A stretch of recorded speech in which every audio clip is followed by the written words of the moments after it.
ইরাডোরের প্রাচীন ভূমিতে একটি রাজ্য যেখানে জাদু এবং রহস্য জড়িত ছিল, সেখানে একটি অতুলনীয় বিস্ময়ের কিংবদন্তি ছিল, মহান আলো। এটি কোনো সাধারণ গল্প ছিল না, কিন্তু এমন একটি গল্প যা যুগে যুগে প্রতিধ্বনিত হয়েছে, প্রবীণদের দ্বারা ফিসফিস করা হয়েছে এবং তরুণদের দ্বারা লালিত হয়েছে। এটা বলা হয়েছিল যে গ্রেট লাইট যে তার দীপ্তিকে কাজে লাগাতে পারে তার জন্য শাশ্বত শান্তি এবং সমৃদ্ধি আনতে ক্ষমতার অধিকারী। তবুও এটি লুকিয়েছিল, ভয়ঙ্কর এবং বিশ্বাসঘাতক লুমিনারা পর্বতমালার হৃদয়ে লুকিয়েছিল। আমাদের গল্প শুরু হয় আরিক নামে একজন নম্র কৃষকের সাথে, যার জীবন হ্যালেস্টো গ্রামে তার বিনুই প্লটের মাটিতে আবদ্ধ ছিল। আরিক উচ্চাকাঙ্ক্ষা বা বড় স্বপ্নের মানুষ ছিলেন না। তার দিন কাটত তার ফসলের পরিচর্যায়, এবং তার রাতগুলো ছিল পরিবার ও গানের সাধারণ আনন্দে ভরা। যাই হোক, জমিটি একটি দীর্ঘ এবং ক্ষমাহীন খরা দ্বারা আঁকড়ে ধরেছিল, এবং গ্রামবাসীদের হৃদয়ে হতাশা ভারাক্রান্ত হয়েছিল।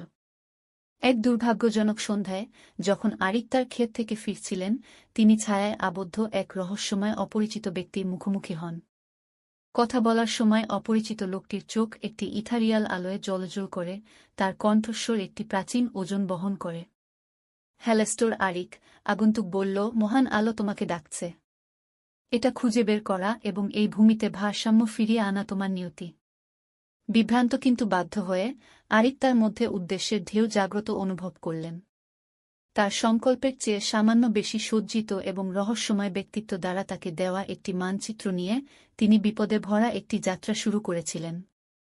লুমিনারা পর্বতগুলিকে দুর্গম বলা হয়, জ্যাগর শৃঙ্গ এবং গভীর গিরিখাতের গোলকধাঁধা।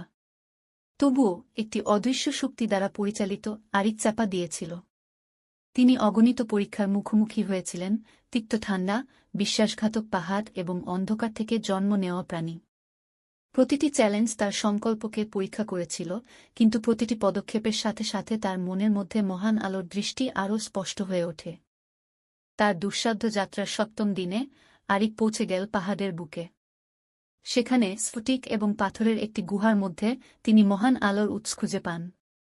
এটি একটি দীপ্তিময় কক্ষ ছিল, একটি উজ্জ্বলতার সাথে স্পন্দিত যা বিশ্বের সমস্ত উষ্ণতা এবং আশাকে ঘিরে রেখেছে। এরিক কাছে আসার সাথে সাথে সে তার উপর শান্তির অপ্রতিরোধ্য অনুভূতি অনুভব করল। কিন্তু আলো একটি শক্তিশালী আত্মা দ্বারা সুরক্ষিত ছিল, একজন প্রাচীন অভিভাবক যিনি অযোগ্যদের কাছ থেকে এর শক্তি রক্ষা করার প্রতিশ্রুতি দিয়েছিলেন। অভিভাবক, আলো এবং ছায়ার একটি বিশাল ব্যক্তিত্ব, আরিককে তার যোগ্যতা প্রমাণ করার জন্য চ্যালেঞ্জ করেছিলেন। অভিভাবক ঘোষণা করেন, শুধুমাত্র একজনই বিশুদ্ধ হৃদয় এবং অদম্য আত্মা নিয়ে আলোর দাবি করতে পারে। আরিক, যদিও ক্লান্ত এবং ক্ষতবিক্ষত, লম্বা দাঁড়িয়েছিল। তিনি তার ভূমি এবং তার জনগণের প্রতি তার ভালোবাসা, তারা যে কষ্ট সহ্য করেছিলেন এবং তাদের ভবিষ্যতের জন্য তিনি যে আশা নিয়েছিলেন তার কথা বলেছিলেন।